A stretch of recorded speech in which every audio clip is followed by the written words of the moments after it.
जैन विश्व भारती संस्थान मान्य विश्वविद्यालय लाडनू द्वारा संचालित दूरस्थ शिक्षा निदेशालय के अंतर्गत बीए प्रथम वर्ष प्रश्न पत्र द्वितीय जैन विद्या, जिसके अंतर्गत जैन तत्व विद्या का अध्ययन हम कर रहे हैं। प्रथम इकाई का अध्ययन कर चुके, आज द्वितीय इकाई का अध्ययन हम करने जा रहे हैं। द्वितीय संवर्ग, जिसमें द्रव्य, गुण, पर्याय, इनका स्वरूप, आपस में भेद प्रभेद और इनका आपस में संबंध, इसकी चर्चा हम आज करेंगे।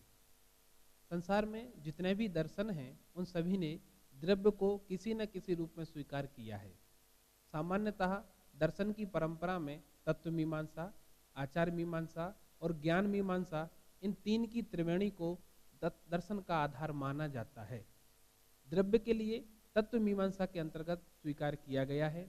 द्रव्य को सभी तत्व मीमांसीय दार्शनिक स्वीकार करते हैं, चाहे किसी रूप में करते हों। हम द्रव्य को तीन रूप में समझेंगे।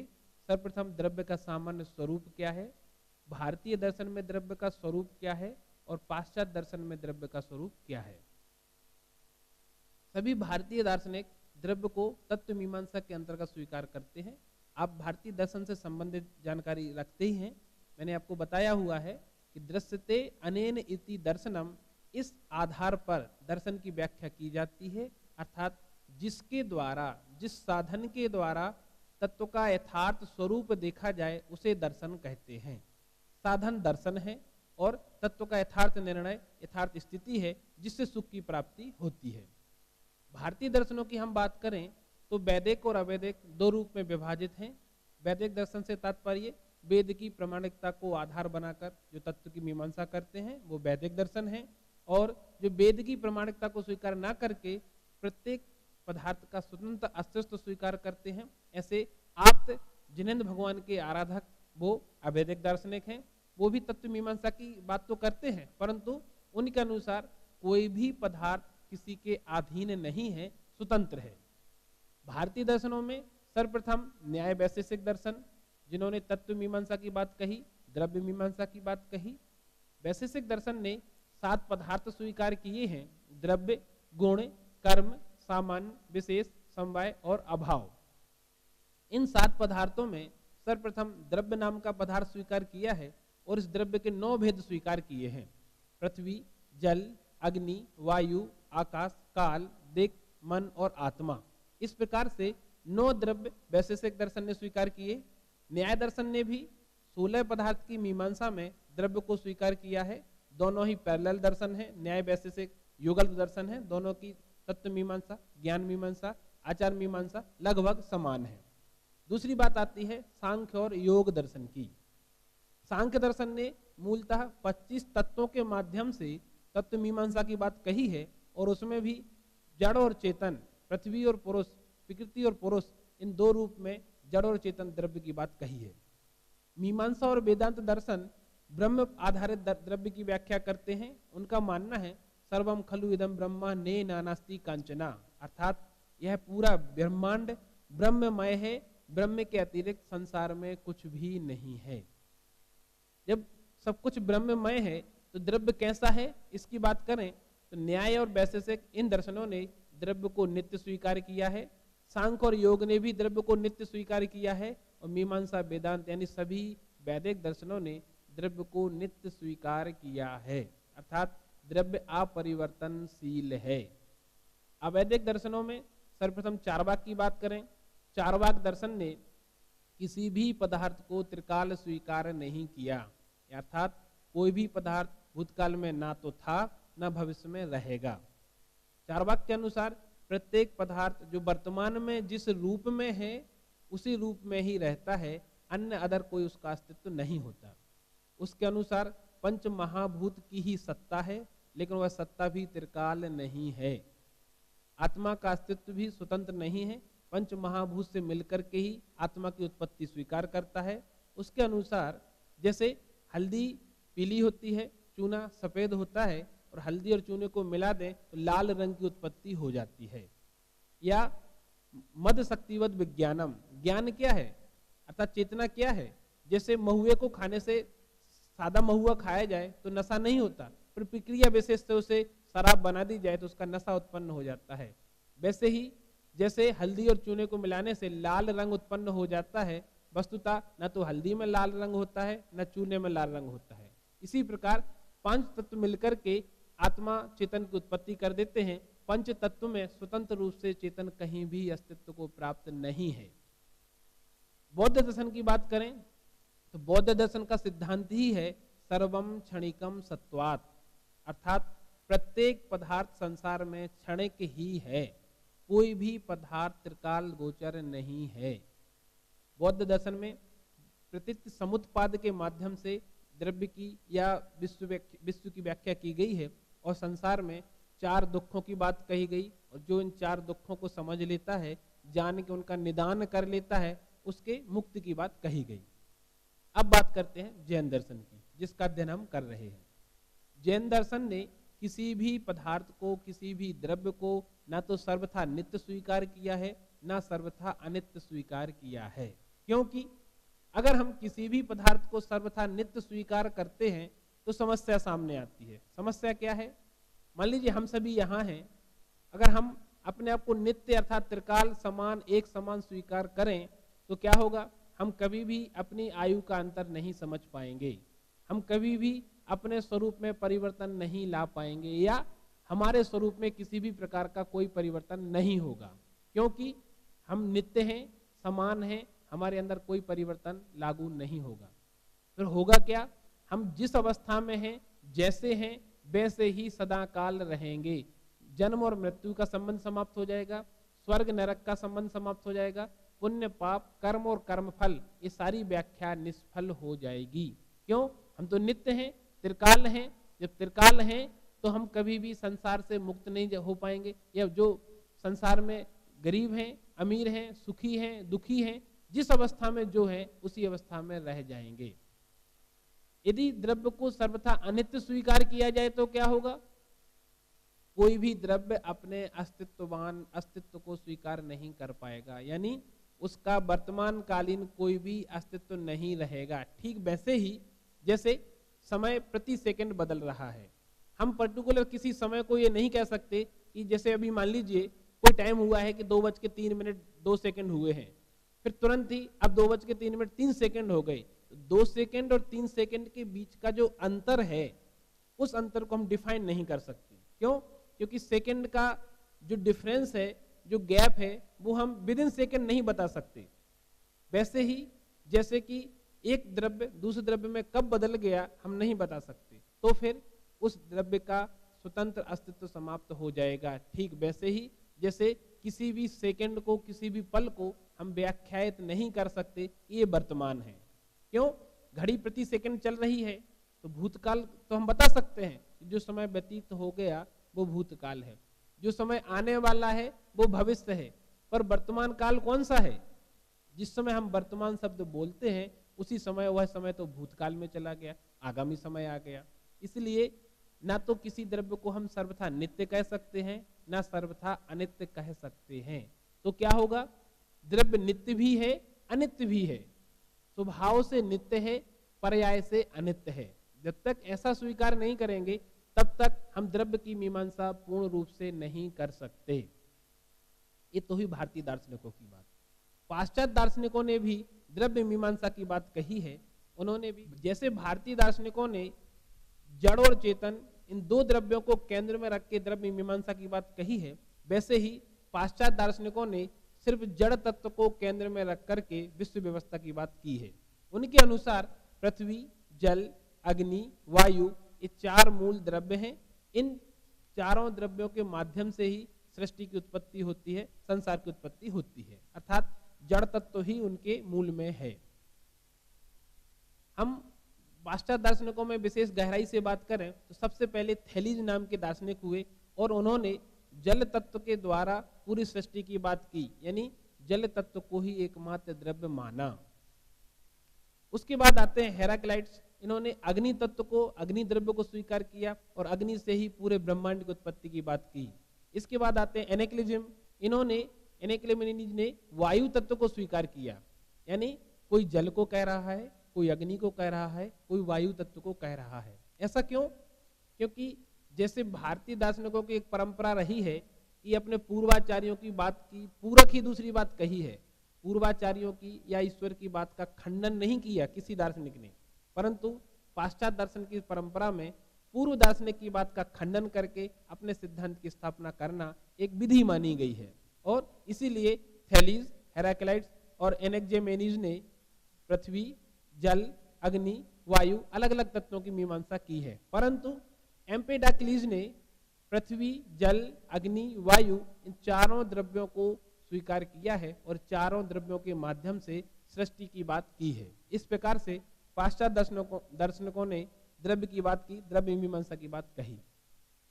अब हम कुछ ऐसे दार्शनिकों की चर्चा करते हैं जिनसे हम परिचित हैं, जैसे प्लेटो, अरस्तु, स्पिनोजा, लाइबनिज, डेकार्ट। इन नाम प्रचलित भी हैं, बहुत फेमस हैं और इनके सिद्धांत की व्याख्या सर्वमान्य मानी जाती है। सर्वप्रथम हम प्लेटो की बात करते हैं। प्लेटो के अनुसार द्रव्य नित्य है और शाश्वत है, अर्थात जैसे भारतीय दार्शनिकों में वैदिक दार्शनिकों की बात है, जो मान्यता है वही मान्यता प्लेटो की भी है।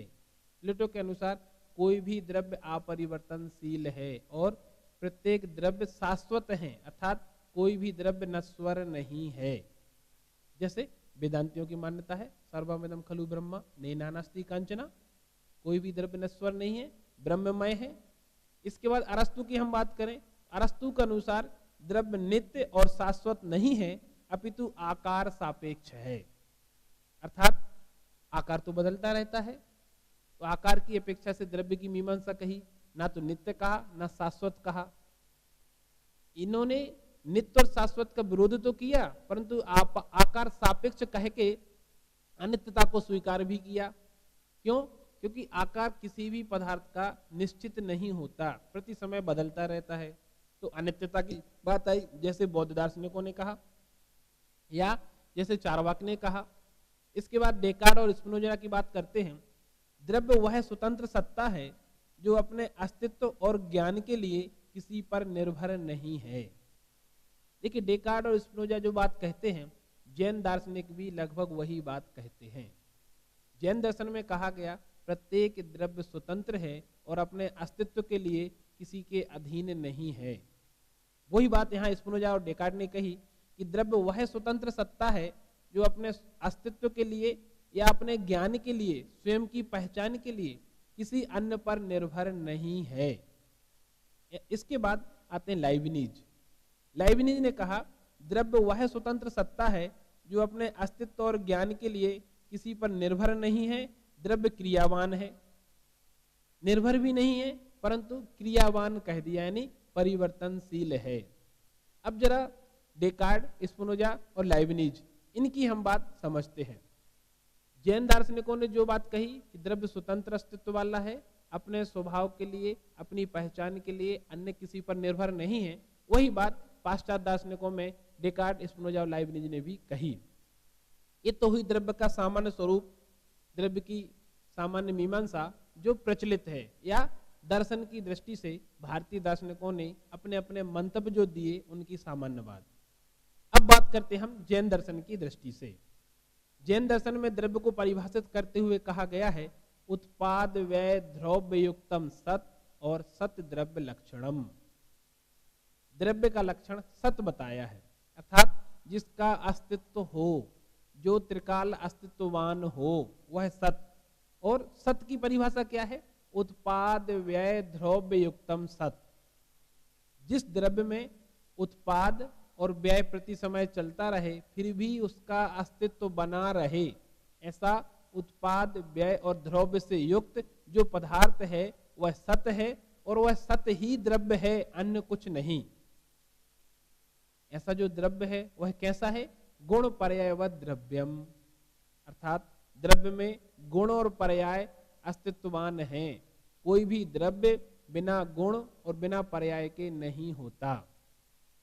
अब जो यहाँ बात आई है कि उत्पाद व्यय द्रव्य युक्तम सत, सत उत्पाद से तात्पर्य कोई पदार्थ है उसकी नवीन पर्याय की उत्पत्ति होना। जैसे मान लीजिए मेरे पास चीनी है, मैंने चीनी को घोला, उससे कोई स्वीट बना ली, तो चीनी स्वीट रूप में कन्वर्ट हो गई, तो स्वीट का उत्पाद हो गया, और चीनी जो दानेदार थी उसका व्यय हो गया।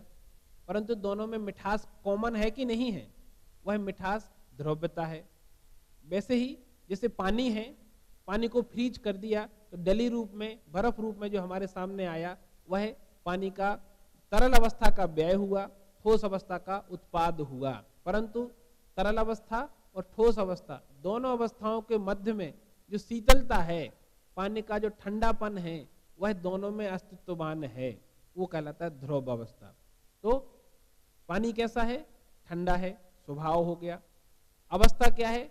उत्पाद व्यय दोनों उसमें चलते रहते हैं। पानी को हम गर्म कर दीजिए, भाप रूप में कन्वर्ट हो गया, तो भाप का उत्पाद हो गया, शीतलता जो थी वो बनी रही और तरल अवस्था का व्यय हो गया।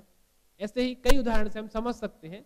जैसे मान लीजिए किसी के पास डली रूप में सोना है, उसको गला करके कोई आभूषण बनवा लिया, तो जो आभूषण है, आभूषण रूप अवस्था का उत्पाद, डली रूप अवस्था का व्यय, लेकिन सोना दोनों में है कि नहीं है? सोना तो दोनों में है, वो ध्रुवता।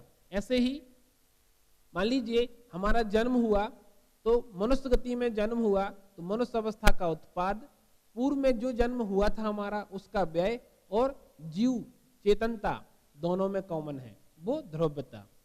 या दूसरी दृष्टि से बात करें तो बाल्यावस्था से युवावस्था में आना, युवावस्था का उत्पाद हो गया, बाल्यावस्था का व्यय हो गया, परंतु चेतनता जीव मैं तो वही हूं, वो ध्रुव। ऐसे ही उत्पाद व्यय ध्रुव प्रत्येक द्रव्य में निरंतर बने रहते हैं। कोई भी द्रव्य कभी भी उत्पाद और व्यय के बिना अस्तित्व को प्राप्त नहीं होता, कोई भी द्रव्य क्यों ना हो। फिर इनमें सत्य क्या है? जो ध्रुव तत्व है वही सत्य है, अर्थात द्रव्य का स्वभाव कभी भी नहीं बदलता, स्वभाव उसका निरंतर एक जैसा ही रहता है, वो सत्य है, वो ध्रुव तत्व है। फिर बात कही गुण पर्याय व द्रव्यम, अर्थात द्रव्य कैसा है? गुणवान है और पर्यायवान है, यानी गुण और पर्याय के बिना द्रव्य का स्वतंत्र अस्तित्व नहीं है। कैसे? जैसे पानी को लीजिए, पानी का गुण क्या है? शीतलता। पर्याय क्या है? अगर तरल अवस्था में है तो तरलता, ठोस अवस्था में है तो ठोसता, वो पर्याय है। जिस अवस्था में पदार्थ पाया जाए वो अवस्था उसकी पर्याय है, और उसकी जो क्वालिटी है, उसका जो स्वरूप है, वह उसका गुण है, और वह पदार्थ स्वयं द्रव्य है। परंतु गुण और पर्याय ये दोनों परिवर्तनशील हैं। स्वभाव अपरिवर्तनशील है, द्रव्य अपरिवर्तनशील है। गुण तो बदल सकता है, चेतन गुण है, पर्याय मनुष्य अवस्था है, तो पर्याय तो प्रति समय बदल रही है, पर्याय कभी भी स्थिर नहीं होती, निरंतर बदलती रहती है। द्रव्य स्थिर रहता है, स्वभाव स्थिर रहता है, तो द्रव्य गुण पर्याय ये तीनों एक दूसरे के साथ अस्तित्व को प्राप्त हैं, एक दूसरे से मिले जुले हैं। हम द्रव्य को हटा करके गुण और पर्याय के द्वारा उसकी मीमांसा नहीं कर सकते।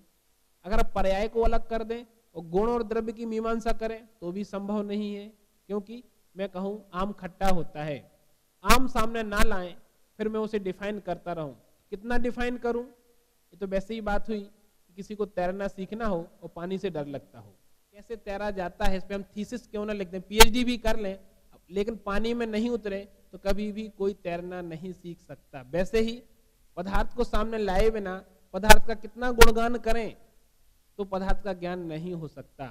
इसलिए गुण की बात की गई। पर्याय की बात, पर्याय बदलती रहती है। आम जब पेड़ में लगता है हरा होता है, खट्टा होता है, थोड़े दिनों बाद उसे पका दिया जाए आम का रंग बदल जाता है, पीला होता है, गुण खट्टे से मिठास में परिवर्तित हो जाता है। तो जैसे जैसे पर्याय बदलती है वैसे वैसे उसके स्वरूप में परिवर्तन आता जाता है, परंतु आम तो आम ही रहता है। ऐसे ही दूसरे पदार्थ। तो ये सामान्य परिभाषा क्या है कि जो सत्वान हो वह द्रव्य है। सत क्या है? उत्पाद व ध्रुव से युक्त हो, और द्रव्य जो भी होगा उसमें गुण और पर्याय उसके साथ होंगी ही होंगी। कोई भी द्रव्य बिना गुण बिना पर्याय के संसार में नहीं रहता। जैसे हम जीव द्रव्य हैं, हमारा गुण क्या है? चेतनता। पर्याय क्या है? मनुष्य अवस्था। कोई बाल्यावस्था, युवावस्था, प्रौढ़ावस्था, वृद्धावस्था, ये भी कह सकता है, ये भी पर्याय है। स्त्री पुरुष होना ये भी पर्याय है।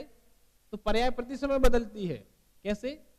हमारी आयु प्रति समय बदल रही कि नहीं बदल रही? अच्छा चलिए बात करते हैं, हम प्रति सेकंड बड़े हो रहे कि छोटे हो रहे?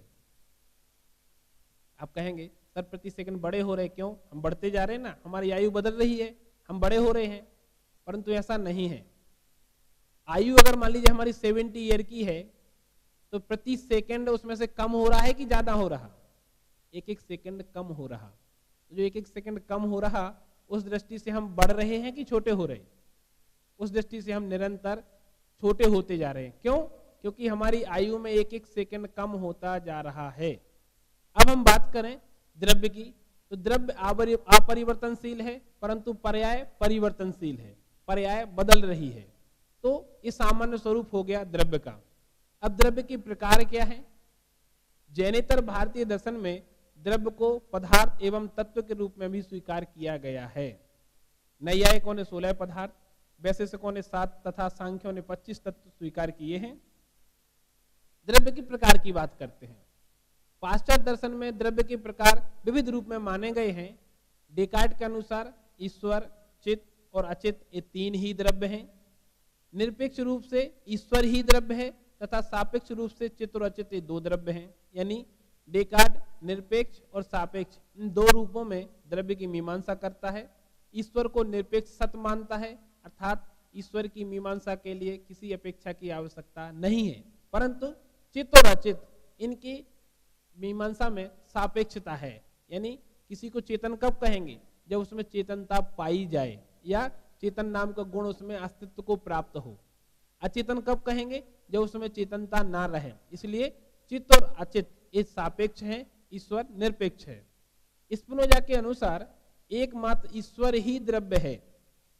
जैसे वेदांतियों ने कहा सर्वम खलु इदं ब्रह्म नेना नास्ति कांचना, सब कुछ ब्रह्ममय है, इसके अतिरिक्त अन्य कुछ भी नहीं है। वही बात स्पिनोजा भी कहते हैं। इन्होंने कहा ईश्वर के अतिरिक्त संसार में अन्य कुछ नहीं है, एकमात्र ईश्वर ही द्रव्य है। स्पिनोजा द्रव्य के संदर्भ में अद्वैतवादी है, अर्थात किसी अन्य दूसरे द्रव्य की सत्ता को स्वीकार नहीं करता। जैसे मीमांसक वेदांती अद्वैतवादी हैं वैसे ही। लाइबनिज के अनुसार चेतनु रूप में केवल एक चेतन द्रव्य ही है, अचेतन नहीं। ये बहुद्रव्यवादी है, अर्थात चेतनु के रूप में चेतनता को स्वीकार करने वाला दार्शनिक पाश्चात्य दार्शनिक लाइबनिज है। चेतनु है वही ही द्रव्य है, यानी चेतन ही द्रव्य है, अचेतन कोई द्रव्य नहीं है। यहाँ भी एकांत पक्ष की बात कही गई। बहुद्रव्यवादी इस रूप में है कि संसार में अनंत चेतन है, अनंत जीव है, तो जितने चेतन उतने द्रव्य, इस दृष्टि से बहुद्रव्यवादी की बात कही गई। अब जैन दर्शन की हम बात करते हैं। जैन दर्शन ने द्रव्य की मीमांसा भेद प्रभेद कितने भेदों में बात की है? जैन दर्शन के अनुसार द्रव्य के 6 भेद हैं। जीव, पुद्गल, धर्म, अधर्म, आकाश और काल, ये 6 ही द्रव्य हैं। इन 6 के अतिरिक्त अन्य कोई द्रव्य संसार में नहीं है।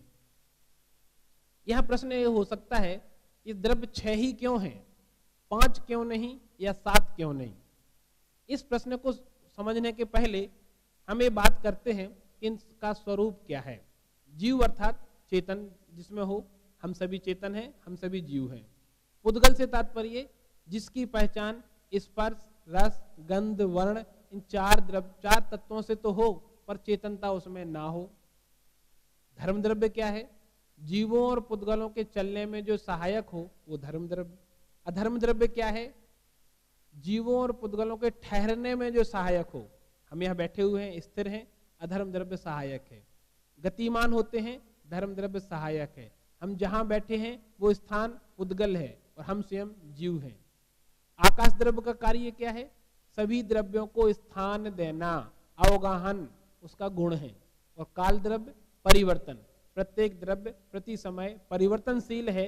ये काल द्रव्य की महत्ता है, उपयोगिता है। चलिए अब प्रश्न ये है कि 6 द्रव्य ही क्यों हैं, 5 क्यों नहीं या 7 क्यों नहीं? देखिए आपको बताया गया है कि अगर मान लीजिए द्रव्य 5 माने जाएं, कोई एक द्रव्य कम कर दें, कौन सा कम करें? पुद्गल द्रव्य को कम कर देते हैं। जैसे कि लाइबनिज ने कहा कि चिदणु चेतन ही एकमात्र है, पुद्गल की सत्ता नहीं है या अचेतन तत्व की सत्ता नहीं है। उस बात को हम स्वीकार करके 5 द्रव्य स्वीकार करते हैं। कोई भी एक द्रव्य कम करें, अगर पुद्गल द्रव्य को कम कर दिया जाए तो संसार में क्या बचेगा? संसार में किसी भी तत्व का अस्तित्व नहीं बचेगा, क्योंकि चेतन आत्मा भी शरीर के माध्यम से ही संसार में रहता है। और पुद्गल की परिभाषा क्या है? स्पर्श रस वर्ण बनता पुद्गला, जिसमें स्पर्श रस गंध और वर्ण ये चार तत्व पाए जाएं।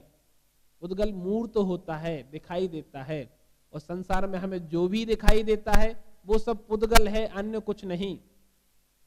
हमारा आत्मा कहाँ रहता है? शरीर में। हमारा शरीर पुद्गल है। अगर पुद्गल तत्व की सत्ता को स्वीकार ना किया जाए या पुद्गल द्रव्य को स्वीकार ना किया जाए तो आत्मा भी अस्तित्व को प्राप्त नहीं होगा, आत्मा भी यत तत्व भटकता रहेगा।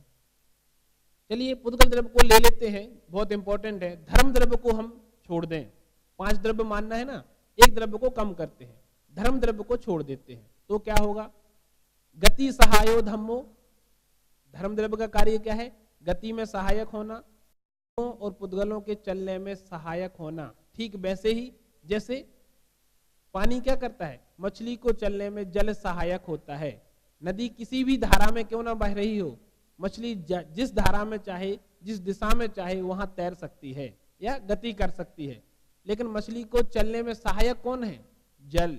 मछली बिना पानी के नहीं चल सकती, पानी सहायक है। चाहे दिशा कोई भी हो, चाहे पानी की दिशा में मछली चलना चाहे, चाहे पानी के अपोजिट दिशा में मछली चलना चाहे, परंतु पानी के बिना नहीं चल सकती। वैसे ही जीव और पुद्गल के चलने में सहायक धर्म द्रव्य है। अगर इसको कम कर दिया जाए तो हम स्थिर हो जाएंगे, कोई भी परिवर्तन नहीं होगा, हिलना डुलना बंद हो जाएगा। ये भी जरूरी है। चलिए अधर्म द्रव्य को कम कर देते हैं, फिर क्या होगा? हम कभी भी एक स्थान पर स्थिर नहीं रह सकेंगे, बहुत मुश्किल हो जाएगी। चलिए आकाश द्रव्य को कम कर देते हैं। आकाश का कार्य क्या है? अवगाहन देना। सभी द्रव्यों को रहने के लिए जो स्थान देता है उसे आकाश कहते हैं। चलिए मैं आपसे पूछता हूं, आकाश कहाँ है? जो ऊपर नीला नीला दिखाई देता है, क्या वो आकाश है? नहीं। साइंटिस्ट कहते हैं ये तो ओजोन परत का हिस्सा है जो हमें नीचे दिखाई देता है, आकाश तो उससे परे है। इंग्लिश में आकाश को क्या कहते हैं? स्पेस। बोलते स्पेस शटल, स्पेस। स्पेस अर्थात स्पेस का हिंदी अर्थ क्या है? जगह, स्थान। हम बोलते ना थोड़ा सा स्पेस कम है यहाँ, इसका मतलब क्या है? जगह कम है। थोड़ा स्पेस देना, थोड़ा स्पेस बड़ा करो, स्पेस छोटा करो। तो आकाश छोटा बड़ा करते हैं क्या हम? बोलते तो यही है ना, स्पेस कम है। स्पेस अर्थात स्थान कम है, जगह कम है। तो स्पेस का हिंदी अर्थ होता है जगह, और स्पेस का इंग्लिश मीनिंग होता है, आकाश का इंग्लिश मीनिंग होता है स्पेस। एक्चुअल में आकाश का अर्थ क्या हुआ? स्थान। अब संसार में ऐसा कोई स्थान नहीं है जहां जीव और पुद्गल ना पाए जाएं, और जीव और पुद्गल जहां रहते हैं वो स्थान ही आकाश है। इसलिए हम चारों तरफ कहीं भी दृष्टि डालें, जो भी स्थान खाली है वो आकाश ही है। अब अगर आकाश द्रव्य ना रहे तो हमारा अस्तित्व कहाँ रहेगा? कहीं नहीं रहेगा। आकाश भी जरूरी है। चलिए काल द्रव्य को कम कर देते हैं तो क्या होगा? परिवर्तन का अभाव होगा। वर्तना परिणाम क्रिया पत्वा परत्वेचा कालश्चय। वर्तना परिणाम क्रिया परत्व और अप्रत। वर्तना यानी परिवर्तन। हम जो भी व्यवहार करते हैं घड़ी घंटा मिनट का, वो काल से ही तो होता है। काल नहीं रहेगा तो हम व्यवहार ही समाप्त हो जाएगा हमारा। परिणाम भाव बदलते हैं तो बदलना भी तो परिवर्तन है। क्रिया कोई भी कार्य करते हैं, जो एक्शन होता है, जो रिएक्शन होता है, वो परिवर्तन वो काल द्रव्य के द्वारा होता है। और अगर काल द्रव्य को स्वीकार नहीं करेंगे तो क्या होगा? वो परिवर्तन वो एक्शन रिएक्शन रुक जाएगा, ठहर जाएगा। ये भी अच्छा नहीं है। तो कौन सा द्रव्य किया जाए कम? जीव द्रव्य कम कर दे। अगर जीव द्रव्य कम कर देंगे तो हमारा स्वयं का अस्तित्व समाप्त हो जाएगा। तो जानने वाला ही नहीं रहेगा तो जानेंगे किसे? कोई किसी पदार्थ को कोई देखना ही नहीं चाहे तो उस पदार्थ की वैल्यू क्या है? कुछ भी नहीं है।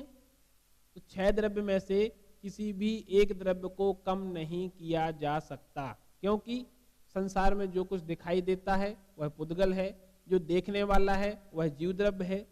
जीव और पुद्गल दोनों ही गति करते हैं तो धर्म द्रव्य सहायक है, स्थिर रहते हैं तो अधर्म द्रव्य सहायक है। कहीं ना कहीं अस्तित्वमान हैं, रहते हैं, तो आकाश द्रव्य सहायक है, और उनमें जो परिवर्तन होता है वो काल द्रव्य के माध्यम से होता है।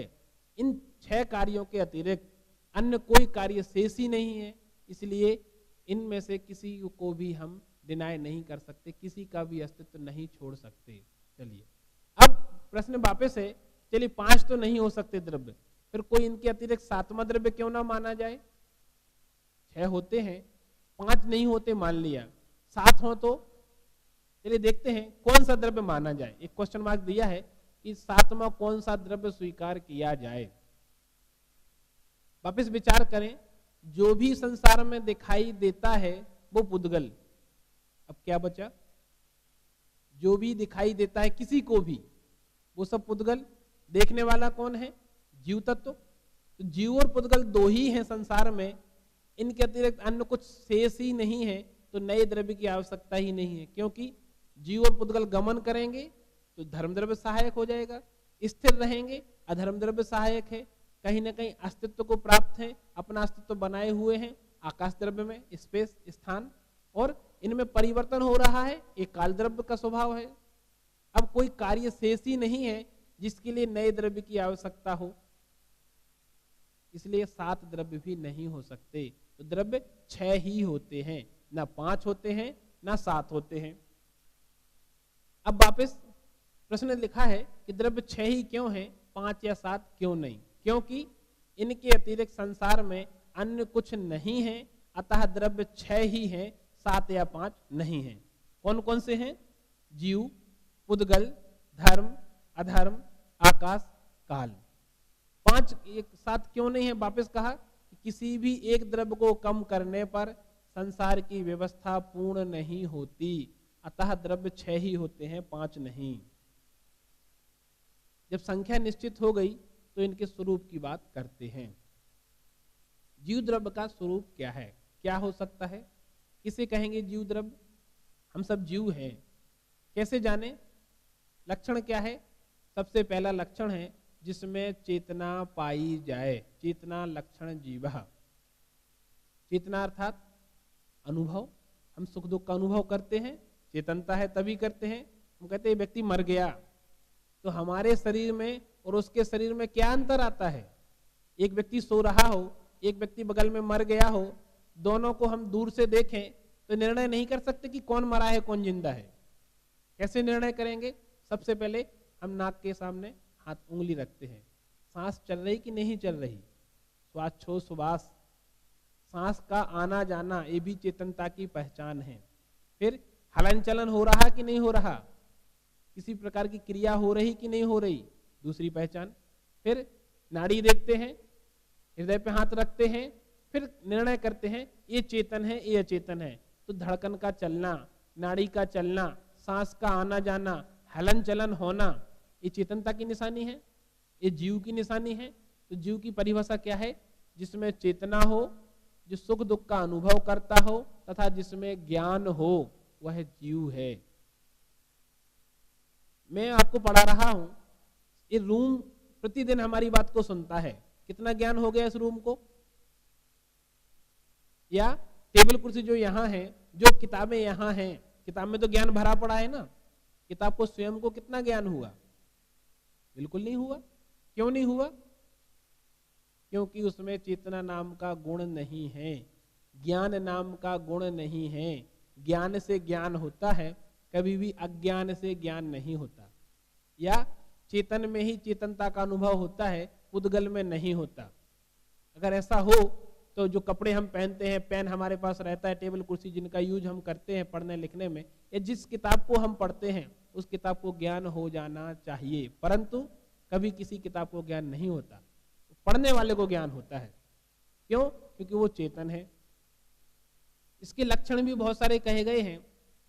आचार्य नेमिचंद सिद्धांत शास्त्री ने कहा है, जीवो उपयोग मो अमुत्ति कत्ता सदेह परिमाणो भोता संसारत्थो सिद्धो सो विश्व सो डगई। अर्थात जीव कैसा है? उपयोग ही जिसका लक्षण है।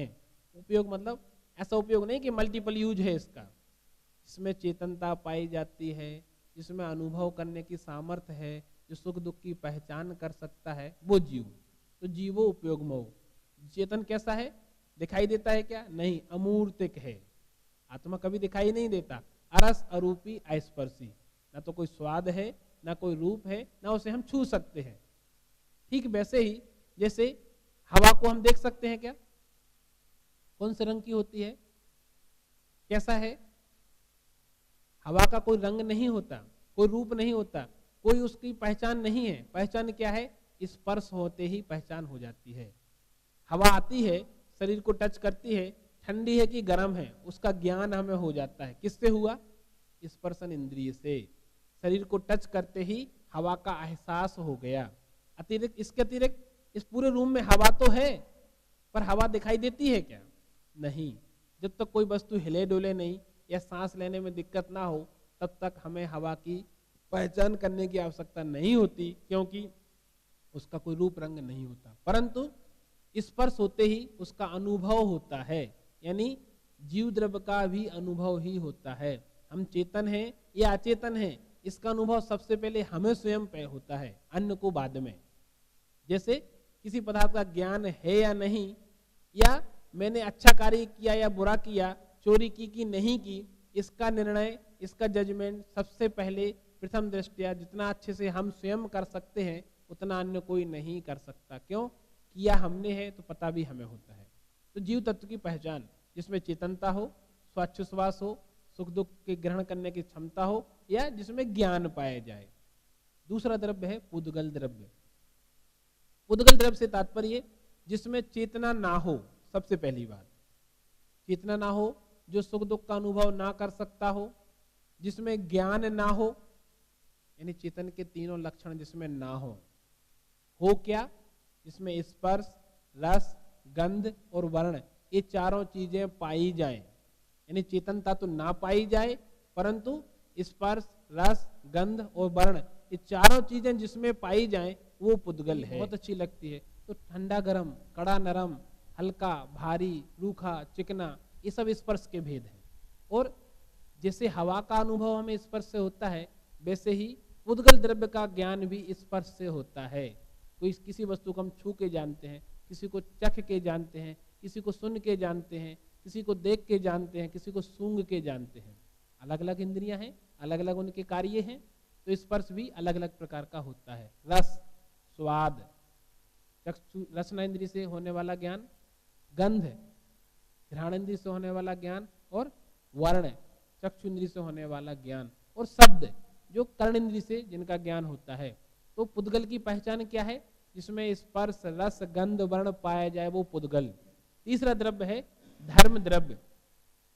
जो द्रव्य जीवों और पुद्गलों के चलने में सहायक हो, उसे धर्म द्रव्य कहते हैं। अर्थात हम जीव और पुद्गल हम सभी चलते हैं, तो चलने में सहायक कौन है? धर्म द्रव्य। इसका मतलब ये नहीं है कि धर्म द्रव्य बाई फोर्स किसी को कहे कि नहीं आप चलते रहो, ऐसा नहीं। स्वयं चलते हुए जीवों और पुद्गलों के चलने में सहायक, जो जीव और पुद्गल स्वयं गति करना चाहें, उनमें सहायक बनेगा धर्म द्रव्य। चौथा है अधर्म द्रव्य, अर्थात स्वयं चलते हुए जीवों और पुद्गलों के ठहरने में जो सहायक हो। वैसे ही जैसे मान लीजिए दोपहर की गर्मी हो, हम कहीं पैदल जा रहे हों, कहीं छाया नहीं है तो हम चलते जा रहे हैं, अचानक से पेड़ दिखाई देता है और मानस बन जाता है, 2 मिनट विश्राम करते हैं फिर चलेंगे। तो क्या पेड़ ने हमें रोका? नहीं, हमारे स्वयं के मन में विचार आया कि थोड़ी देर विश्राम करते हैं, पेड़ की छाया उसमें निमित्त बनी और हम ठहर गए।